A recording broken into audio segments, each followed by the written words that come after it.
Muhterem efendim, çeşitleri ve dereceleri de göz önünde bulundurulursa, gaflet ne demektir? Gerçek gafiller kimlerdir? İnsanların hesap verme vakti yaklaştı ama onlar hala koyu bir gaflet içinde haktan yüz çevirmektedir. Mealindeki ayet-i kerime bize ne ifade etmektedir?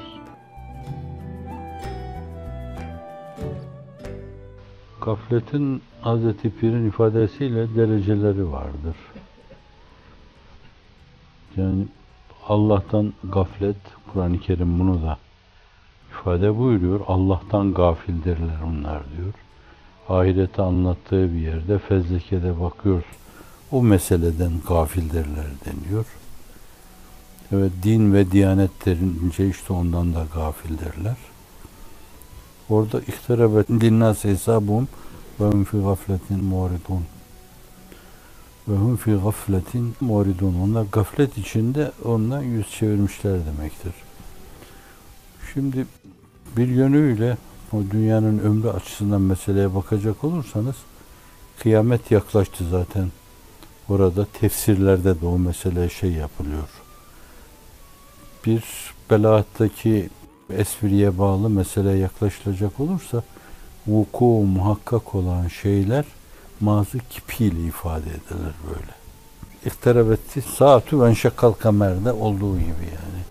Daha değişik yerlerde de aynı espriye bağlı meseleler ifade edilmiştir. Bir o yönüyle yani dünyanın ömrüne nispeten aslında çok yakın bir şey. Bir de Efendimiz sallallahu aleyhi ve sellemin o mevzudaki haberleri var, işaretleri var, işarları var. Kendisini kıyametin en büyük alameti olarak görüyor. Ve bir ifadelerinde, mübarek bir beyanlarında kendisini ikindi sonrası gruba meyletmiş, böyle ufukta kapanabilecek güneşin durumuyla mukayese ediyor. İşte benim durumum bu yani bundan sonra. Yine Buhari'deki bir hadis-i şerifte ehli kitap olarak Yahudilere öğlene kadar bir zaman, Hristiyanlara öğlenden ikindiye kadar, ümmeti Muhammed'e de ikinden sonra akşama, gruba kadar olan şeyler. Bu açıdan da yani Efendimiz sallallahu aleyhi ve sellem bir yönüyle bir grup mesajcısı gibi yani.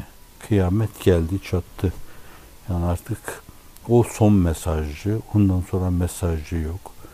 Belki zilliyet planında onun mesajını farklı üsluplarla zamana göre yeniden süsleyip püsleyip anlatacak insanlar olacaktır ama fakat mesajın temeli ona ait yani.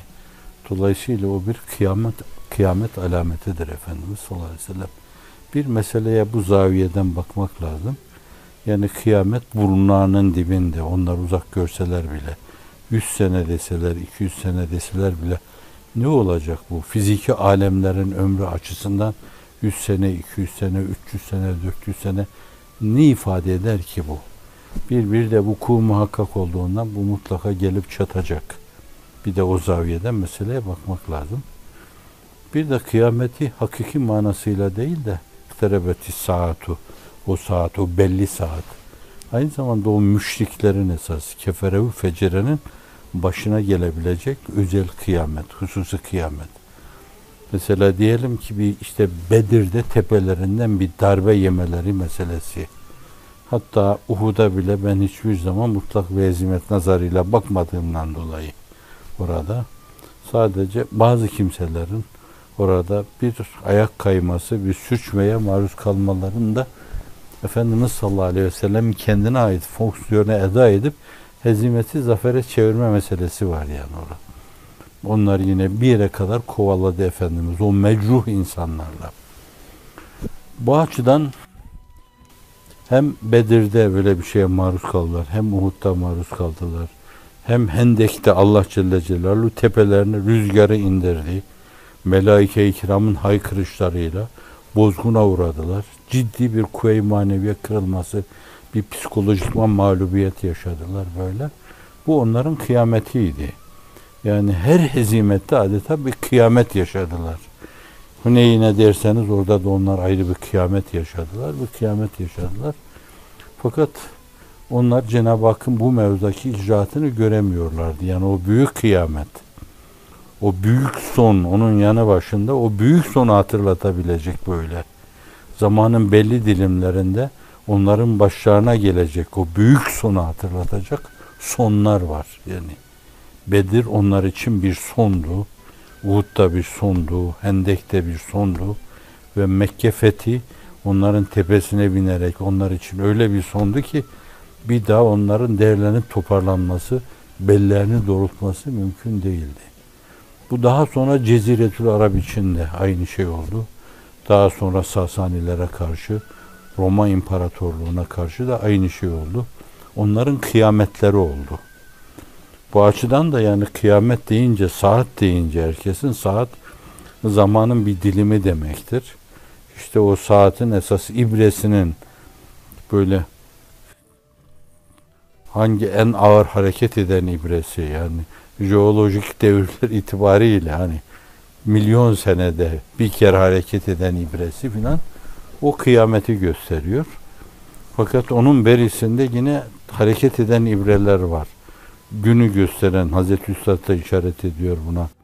Efendim saatleri gösteren, dakikaları gösteren, saniyeleri gösteren, daha ileriye giderseniz saliseleri gösteren, aşireleri gösteren ibreler olabilir ki aşireyi gösterenin dönüşünü biz tahmin bile edemeyiz. Bunun gibi. Fakat bunların hepsi saattir yani. Allah Celle Celaluhu bir saatten bahseder. Muhakkak bir saatten o geldi der ama fakat işte o bir saatten bahsetmenin yanı başında değişik zaman dilimlerinde onların başlarına gelecek, onların kıyameti sayılabilecek, onların sonu sayılabilecek. Tık diye ibrenin atmasıyla onlar için her şeyin bitebileceği zamanı gösteren bir durum söz konusu olacak. Bu da önemli bir faktör. Fakat ne var ki onlar saatin dönüşünü bilmiyorlar. Yani o saat, o şeylerin, ibrelerin her atışı bizim ömrümüzden dakika götürüyor, saat götürüyor, gün götürüyor, işte hafta götürüyor, ay götürüyor. Farkında değiller onlar bu meselenin. Ve onlar kendilerine verilen bu mesajdan da yüz çeviriyorlar. Onu dinlemek istemiyorlar. Demek gibi bir şey oluyor burada. Şimdi adetim gibi yani gafletin türleri var. Mesela işte bir en önemli mesele olan saatten gaflet etmeleri, mukadder akibetlerinden gaflet etmeleri, onu görmezlikten gelmeleri. Bu ayrı bir mesele. Akıbetlerini görmeme. Bir diğer mesele vazife ve sorumluluklarını gaflet içinde eda etmeleri. Bu da innallâh la yekbelu an kalbin lâgin, lahin diyor yani. Dua ediyorsunuz fakat ne dediğinizin farkında değilsiniz. Yani söylediğiniz sözün esas iç musikisiyle meseleyi seslendireceğinize, o kelimelere yüklenen manayı esas ortaya koyacağınıza kendinize göre efendim bugün sabah, ertesi gün rast, ertesi gün hicaz, ertesi gün neva, ertesi gün hüzzam. Kendinize göre bir şeyler yapıyorsunuz ama fakat o kelimeler esas beklediği ses tonunu bulamıyor. Bu Kur'an için de söz konusu, okuyacağımız dualar için de söz konusu, ezan için de söz konusu, kâmet için de söz konusu. Esas o kelimelerin özündeki, ruhundaki musikiyi aksettirme meselesi. Onu duyma. O kelimelerin kalbine çarpması, öyle bir çarpış nasıl bir ses meydana getiriyorsa bence onu ortaya koyma. Esas olan odur. İşte bu da bir gaflettir yani. Söylüyorsun, ağzın söylüyor da bir hadis-i şerifin, tehditkar bir hadis-i şerifin. Bir zaman gelir Kur'an okurlar fakat Kur'an gırtlaklarından aşağı inmez diyor yani. Yani kalbin sesi değildir o. Lebalep camileri doldururlar, ellerine Kur'anları alırlar. Gürül gürül mukabeleler yaparlar fakat gırtlaktan aşağı inmez. Kalpte bir hareket meydana getirmez. Kalbin tabii ritmine dokunabilecek şekilde onda, isterseniz ona aritmi de diyebilirsiniz yani bir yönüyle. O heyecanın sizde hasıl edeceği aritmi. O ölçüde bir heyecan duymazlar. Farkında değillerdir. Ne yaptıklarının farkında. Bu da ayrı bir gaflettir yani. Ömrün gaflet içinde geçirilmesi, değerlendirilmemesi. Allah Celle Celaluhu ömür sermayesi vermiş, hayat sermayesi vermiş. Bizi bu hayatı çok iyi değerlendirme donanımıyla donatmış, bu dünyaya göndermiş. Bunları değerlendirmeme, eskilerin ifadesiyle her şeyi mahulike lehinde, niçin yaratılmış, onu o istikamette kullanmama, bu da ayrı bir gaflettir. Yani Allah akıl vermiş, düşünelim, tefekkür edelim, tezekkür edelim, tedebbür edelim. Teşri emirlerden tekvini emirlere, tekvini emirlerden teşri emirlere, Kitab-ı Kebir'i kainattan Kur'an'a, Kur'an'dan Kitab-ı Kebir'i kainata giderek orada bir düşünce dantelası ortaya koyma mevzu. Aklın hikmeti vücudu budur yani. Göz iyi görmesi lazım. İyi bak diyor. Küçük sözlerde daha. Kulak neyi dinliyorsa iyi dinlemesi lazım. Ağız konuşması gerekli olan şeyleri konuşması lazım ki işte bütün bunlara biz eşyayı, var olan şeyleri, yaratılan şeyleri niçin yaratılmışsa o istikamette kullanma manasına her şeyin mahulike lehinde kullanılması diyoruz. Bunu bilememe, duyamama ve kullanamama, bu da farklı bir gaflettir. Ama Allah'tan gaflet öyle büyük bir gaflettir ki insanı ebedi helakete sürükler. Erkan-ı imaniyeden gaflet öyle bir gaflettir ki insanı ebediyen mahveder. Bunlar o ölçüde olmasa bile fakat bunlar da gaflettir. Bir yönüyle gaflettir. İbadet içinde gaflet. Geceleri gaflet içinde geçirme bir gaflettir. Ey dide nedir uyku diyor Hazreti Hakkı. Gel uyan gecelerde kevkeplerin et seyrini, yıldızların seyran gecelerde. Bak heyeti alemde bu hikmetleri seyret. Bul saniyeni. Saniyeni bul onların. Ol ana mihman gecelerde. Ona misafir ol. Gelin bana misafir olun diyor. Çünkü gündüz olursun nice ayar ile gafil, gaflet. Ko gafleti bırak demek eski ifadesiyle. Ko gafleti dildardan bari utan gecelerde. Az ye, az uyu, hayrete var. Fani ol, bul beka, ol ana mihman gecelerde diyor. En son mısrada ey hakkı nihan aşk oduna yan gecelerde. Gece gafleti yırtıp tamamen Cenab-ı Hakk'a teveccüh, o istikamette, o konuda yoğunlaşma istikametinde insana bahşedilmiş mübarek saatler mecmuasıdır. Her saati insan için ayrı bir ganimettir. İnsan o gecenin o saatlerini değerlendirmemesi bir gaflettir. Hazreti Hakkı'nın da dediği gibi. Yalvarırcasına başka bir mısrada uyuma redifiyle bir şiir döktürür ki uyuma, Allah aşkına uyuma der. Uyuma, değerlendir. Çünkü o bir gaflettir. İhtiyacın kadar, dinlenecek kadar, fakat onun ötesinde sen bu hayatınla hem bu hayatı mamur etmeye hem de öbür hayatı mamur etmeye mükellef gönderilmiş bir vazifelisin yani. Vazifeni bil. Vazifeyi bilmemek, ne zaman ne yapılacağını bilmemek bir gaflettir. Alemi İslam'ın hali hazırdaki perişaniyeti, derbederliği, ayaklar altında sürüm sürüm olması, kendini dinletememesi, devletler muvazenesinde yerini kaybettiğinin farkında olamaması, milli, İslami öyle bir gaflettir ki Müslümanlar bu gafleti devam ettirdikleri sürece daha çok ayaklar altında paymal olur giderler. Sürüm sürüm yaşarlar ve kimse dinlemez onları. Bu da ayrı bir gaflettir. Hacca giderler. 1 milyon, 2 milyon, 3 milyon insan. El kaldırıp orada hepsi toptan bir yüksek gayeyi hayal için dua etseler. İnanıyorum ben. Hepsi aynı şeyi söylese.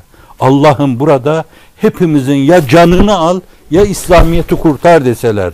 Zannediyorum gök yıkılır. Fakat demek çok ciddi bir gaflet var ki orada. Kimisi evlad için ağlıyor, kimisi iyal için ağlıyor, kimisi şahsi durumu için ağlıyor, bilmem kimisi ne için ağlıyor. Bir Hazreti Bediüzzaman gönlüyle milletimin imanını selamette görürsem cehennemin alevler içinde yanmaya razıyım. Çünkü vücudum yanarken gönlüm gülgülistan olur. İşte uyanık insan tavrı bu. Bu açıdan da gafleti yayabilirsiniz yani.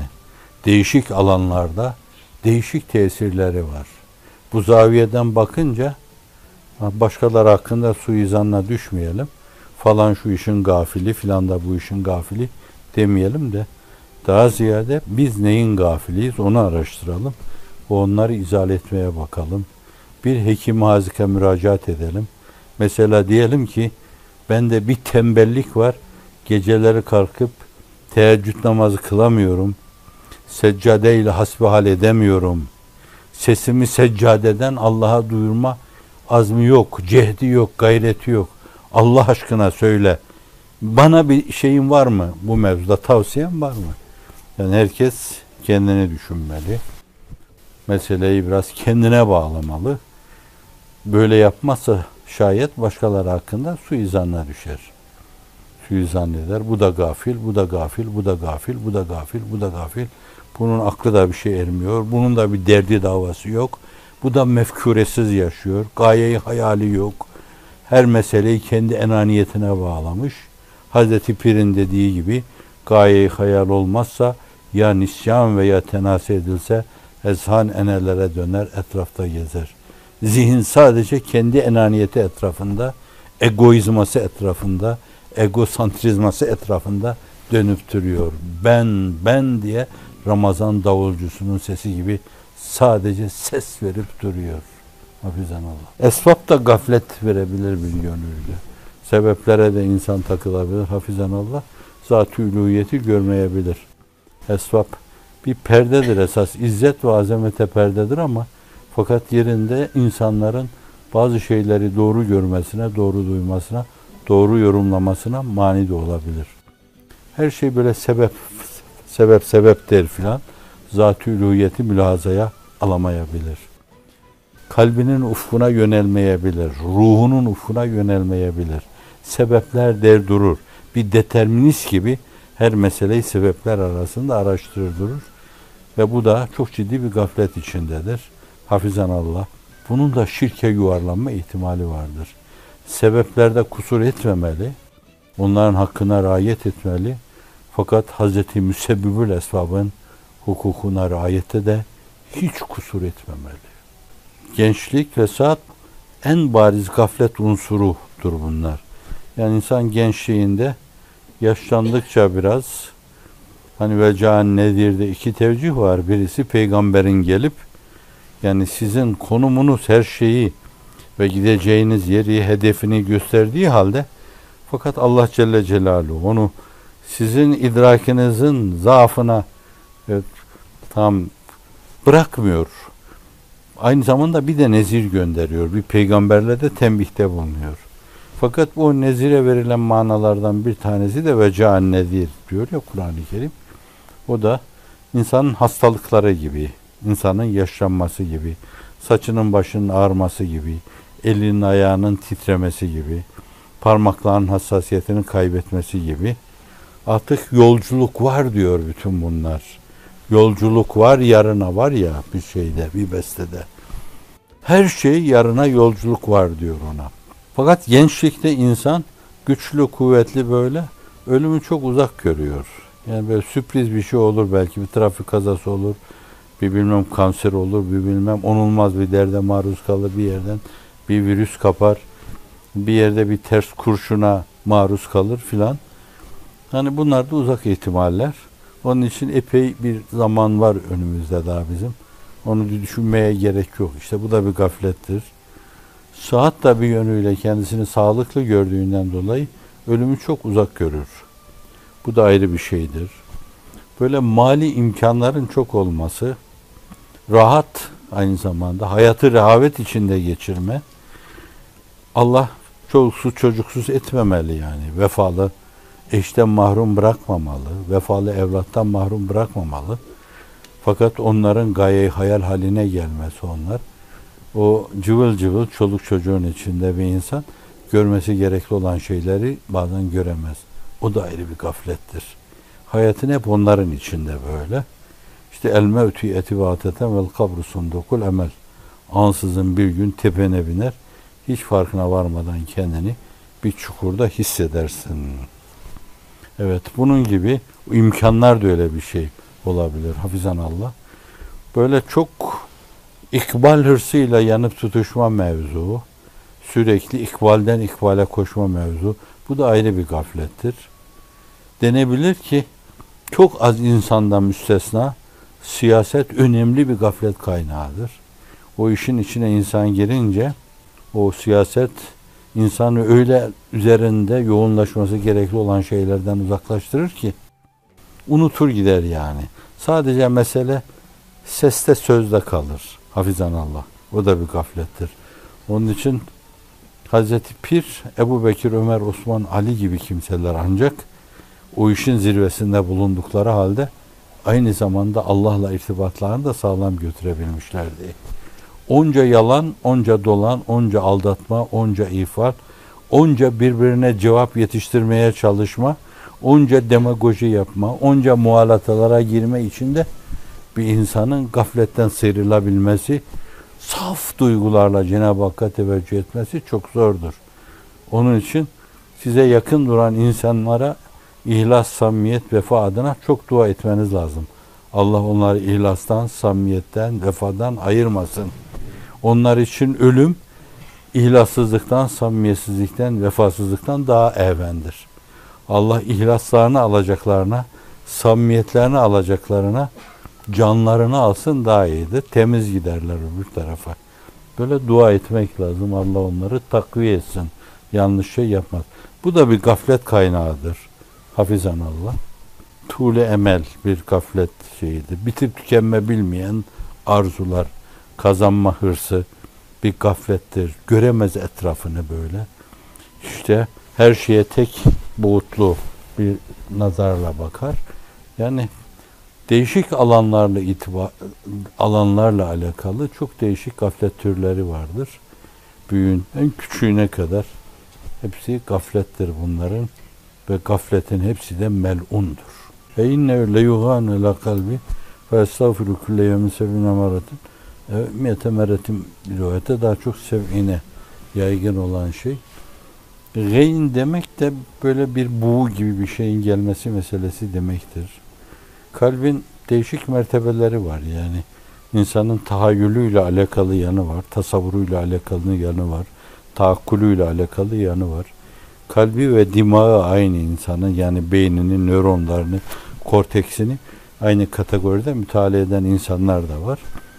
O cismani kalple esasen o cismani beyin arasında bir irtibat, insanın manevi kalbi, latife-i Rabbaniye diyebileceğimiz, bu aynı zamanda ruh sistemi mekanizması içinde beynin insan bedeninde fiziki yapısı içindeki yeri filan, bunlar karşılıklı şeyler yani. Yani beynimiz gibi esasen ruhi yapımız içinde de onun bir karşılığı var, dublesi var onun. Kalbimiz var vücudumuzda, o sana biberi, çam kozalağı şeklindeki şey, vücudumuza kan pompalayan, emen de pompalayan şey. Aynen onun karşılığı latife-i Rabbani var. Ruh sistemi içinde, ruh mekanizması içinde. Şimdi bunların dereceleri var arz ettiğim gibi. Yani tahayyül mertebesinde bir şeyi var, tasavvur mertebesinde bir şeyi var. Böyle işte akla yakın bir şey, bir durumu var. Taakkul etme, o meseleyi böyle akletme gibi şeyler var. Öyle büyük insanlar için bu meseleyi düşünürken onun tahayyüllerine böyle kendince, kendi ufku itibariyle naseza, nabeca şeylerin gelmesi. Mesela şöyle bir misalle arz edelim onu. Diyelim ki o zatlar Hazreti Huzur-u Kibriya'da el pençe divan duruyorlar. Kemer beste ubudiyet içinde duruyorlar. Sürekli bazı büyüklerin ifade ettikleri gibi ben bir an onun huzurundan böyle uzak kendimi hissetsem ölürüm diyor. Şimdi bu seviyenin kahramanları onun huzurunda kemerbeste ubudiyet içinde. Tabir caizse hep yüzüne bakma.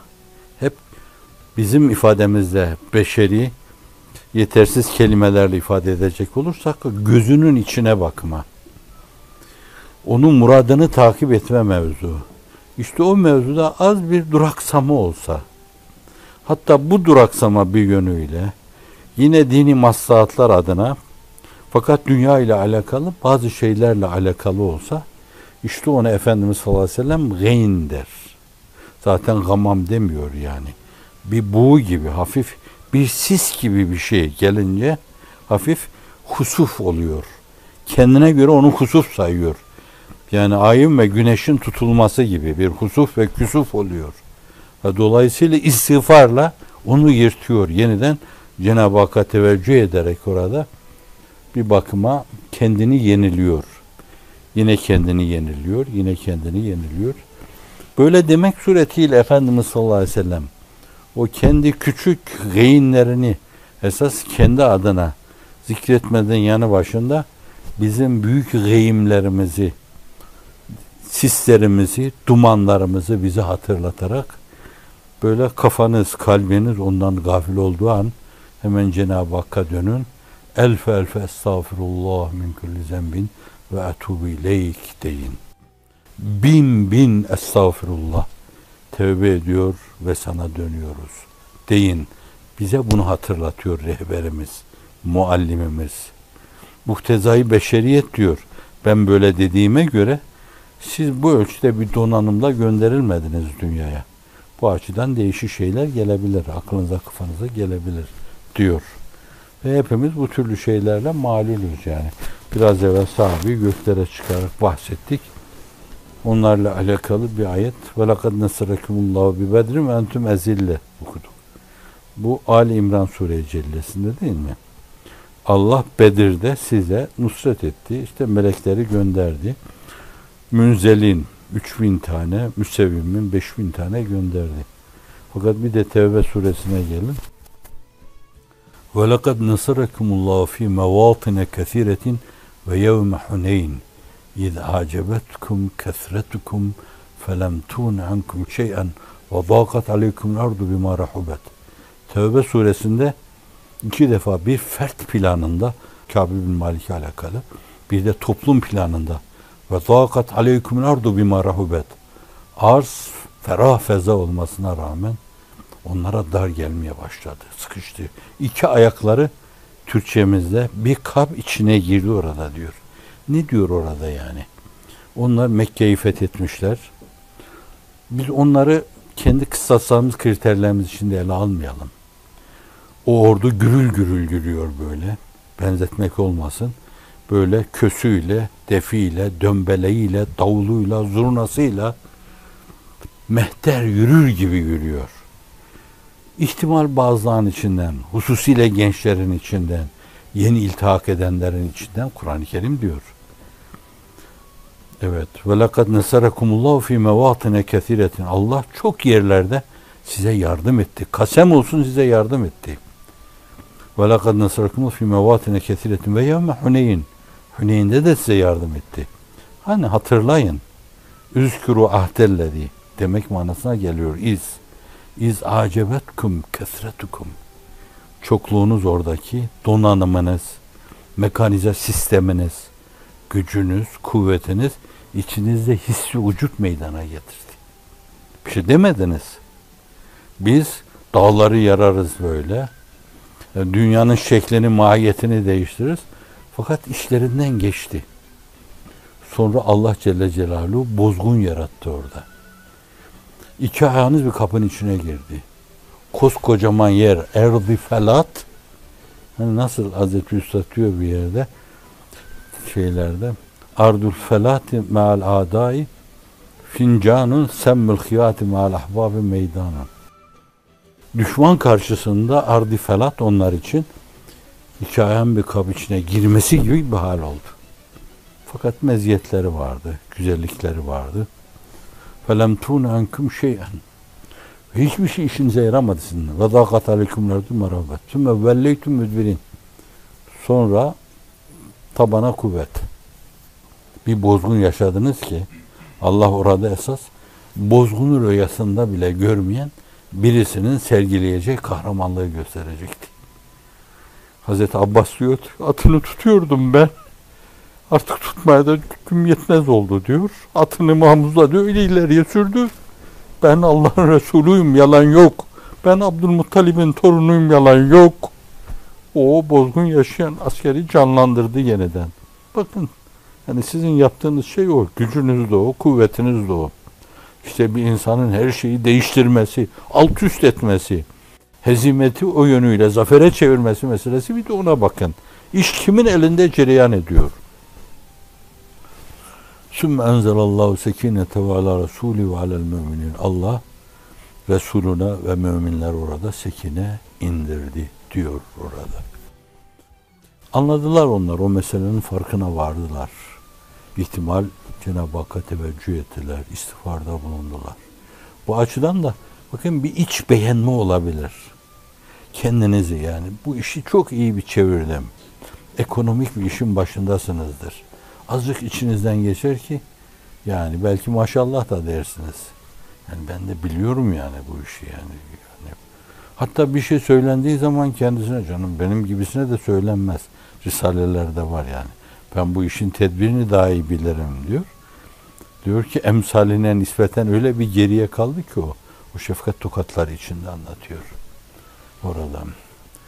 Sonra bir yerin fütuhatına vesile olursunuz. Aklınızdan geçer. Nasıl da yaptık bunu filan böyle. Aklınızın köşesinden geçer bu. İşte bu bir iç beğenmedir o. Dolayısıyla bir iç çöküntüdür bu. Ve Allah sizi içinizde olup biten şeylere göre, esas ona göre belli şeylere maruz bırakır veya belli şeylere mazhar kılar. Ya sizi çökertir orada veya bir abide gibi diker. Bunun gibi. Açık yani bu Kur'an-ı Kerim'de sarı olan şeyler. Bu itibarla da hani kimisine bir gıyn şeklinde gelir, öyledir. Ama bizim gibi insanlara da bir gıym gibi gelir, bir bulut gibi gelir. Ciddi bir küsuf, bir husuf meydana getirecek şekilde bir kopuşa sebebiyet verir. İnkıta sebebiyet verir. Kendimizi karanlığın göbeğinde buluruz. Hafizanallah. Ve iki ayağımız bir kap içine girer. Ne yapacağımız bilemez hale geliriz. Allah o duruma düşürmesin. Muvakkaten öyle bir sürçme yaşatırsa, Habibi üzerine, ashab-ı kiram üzerine indirdiği sekineyi, temkini, itminanı bizlere de lütfetsin. Uzun boylu, kapaklanıp yerde kalmadan bizi kurtarsın. Allah eylesin.